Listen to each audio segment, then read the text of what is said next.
బ్రహ్మ నారదునితో ఇంకా ఇలా చెప్తున్నాడు. ఇక పరశురామావతారం చెబుతాను విను. తాపసులలో ఉత్తముడైన నారద, భూమికి కంటకులైన హైహయరాజులను తన గండ్రగొడ్డలి అంచుతో 21 మారులు సంహరించి భూమినంతటినీ విప్రులకిచ్చి తాను పరశురాముడని పేరు పొందాడు. ఇక శ్రీరామావతారం చెబుతాను విను.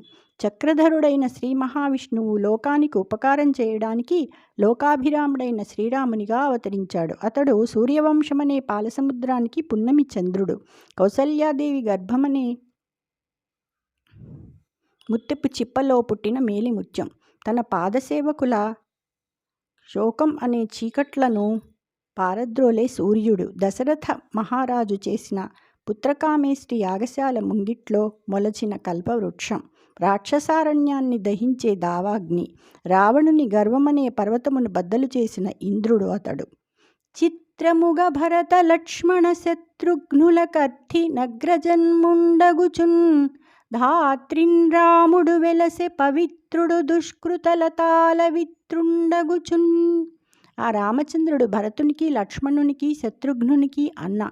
పాపాలనే తీగలకు కొడవలి అయి రాముడు భూమిపై ప్రకాశించాడు. జై శ్రీకృష్ణ.